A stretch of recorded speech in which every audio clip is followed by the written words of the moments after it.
यो टाइममा चाहिँ भिजा रिजेक्सन धेरै भएको कारणले चाहिँ मलाई यो भिडियो बनाउन मन लाग्यो होइन। आफूले जानेको इन्फर्मेसन चाहिँ आउँदै एप्लाई गर्दै गरेकोलाई सेयर गरौँ न भनेर चाहिँ मैले यो भिडियो बनाएको।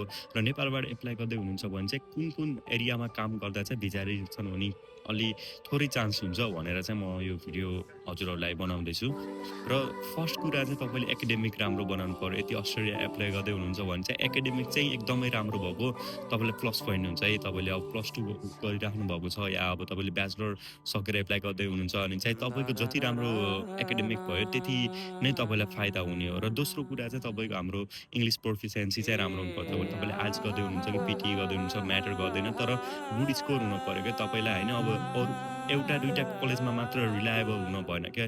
तपाईँसँग धेरै अप्सन हुनको लागि चाहिँ तपाईँले त्यसमा चाहिँ राम्रो मार्क्स ल्याउनु भयो भने चाहिँ होइन, राम्रो स्कोर आयो भने चाहिँ तपाईँलाई धेरै एडभान्टेज हुन्छ क्या। सो तपाईँले चाहिँ पिटी आर्ट्स गर्दै हुनुहुन्छ भने चाहिँ बरु 1-2 महिना एक्स्ट्रा लिनुहोस्, बट होइन राम्रो स्कोर आएपछि मात्र एप्लाई गर्नुहोस्। र अरू कुरा चाहिँ तपाईँले हेर्नुपर्ने के हुन्छ भने चाहिँ तपाईँको मेन कारण नै रिजेक्सन हुनु भनेको डकुमेन्टेसन हो। अस्ट्रेलियाले तपाईँको एकाडेमिक त हेर्छ नै, तर एकाडेमिक भन्दा धेरै तपाईँको उसले डकुमेन्ट हेर्छ कि तपाईँले कतिको काम गर्नुभयो त डकुमेन्टमा होइन। तपाईँको फ्यामिलीले तपाईँलाई यहाँ आएर पढाउन सक्छ कि नै त्यो हेर्ने हो। सो तपाईँले चाहिँ के फोकस गर्नु भन्दा तपाईँको अब ट्युसन फी भन्दा चाहिँ एक्स्ट्रा नै होस् क्या। ट्युसन फी भन्दा चाहिँ 3-4 लाख नै एक्स्ट्रा भयो भने चाहिँ बल्ल चान्स हाई हुन्छ है। तपाईँले सेकेन्डरीबाट लिनुहोस् या जेबाट लिएर भए पनि तपाईँको त्यो चाहिँ अलि टाइट गर्नु क्या। त्यो एरियालाई चाहिँ अलि मजबुत गराउनु भयो भने चाहिँ तपाईँको जे होस् भिजा रिजेक्सन हुने कम नै चान्स हुन्छ है।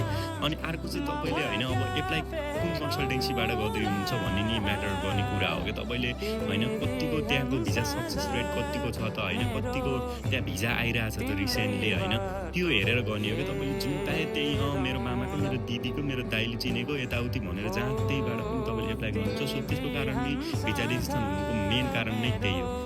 र अनि अर्को तपाईँको मेन पोइन्ट चाहिँ तपाईँहरू यहाँ आउँदै हुनुहुन्छ भने चाहिँ तपाईँले कलेज युनिभर्सिटी जे चुज गर्दै गर्नुहुन्छ त्यो चाहिँ अलि राम्रोसँग चुज गर्नु क्या होइन। अरू त्यहाँ गह मेरो साथी त्यहाँ गह भनेर चाहिँ त्यो गर्ने होइन। मैले पछाडिको भिडियोमा पनि तपाईँहरूलाई मेन्सन गरिसकेँ होइन। यहाँ आउँदै हुनुहुन्छ भने चाहिँ जहाँ कलेजको फी अलिक कम छ होइन, जहाँ भिजा आइरहेको जुन कलेजको युनिभर्सिटीको भिजा झरिरहेछ त्यहाँ गर्नुभयो भने चाहिँ चान्स अझै नै धेरै हुन्छ क्या। बुझ्नुभयो नि, त्यसरी गर्नुहोस्। अब तपाईँले के सोच्ने भने चाहिँ धेरै मान्छे चाहिँ म सिटी गएको देख्छु क्या। यदि त स्टुडेन्ट चाहिँ पर्थ एडिलेडमा चाहिरहेको अनि तपाईँ एप्लाई चाहिँ तपाईँले चाहिँ अब सिडनीमा या मेलबोर्नमा गर्नुभएको छ भने त कसरी भिजा आउँछ र त्यहाँ पहिले नै मान्छे धेरै गइसक्यो। अब त्यही चाहिँ एप्लाई गरेपछि त भिजा रिजेक्सन हुने धेरै चान्स हुन्छ नि।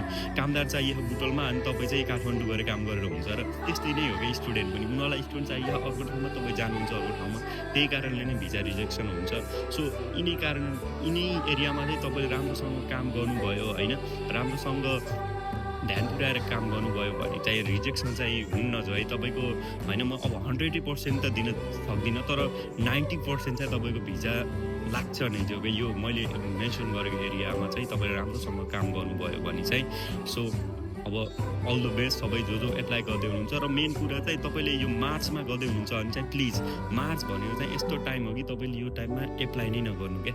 किनकि अहिले भनेको यहाँको मान्छेको पनि अब भिजा चेन्ज गर्ने टाइम या अब फेरि रिएप्लाई गर्ने टाइम हुन्छ। अनि त्यही भएर अहिले यो टफ टाइम हो अनि यहाँको टाइट नै चेक हुन्छ क्या। तपाईँको बेस्ट एप्लाई गर्ने अस्ट्रेलिया चाहिँ टाइम कुन भने चाहिँ जुलाई इन्टेक गर्नु होइन, नोभेम्बर इन्टेक गर्नु, सेप्टेम्बर इन्टेक गर्नु होइन, यो फेब्रुअरी इन्टेक गर्नु, यो इन्टेक गर्नुभयो भने चाहिँ अझै चान्स हुन्छ है।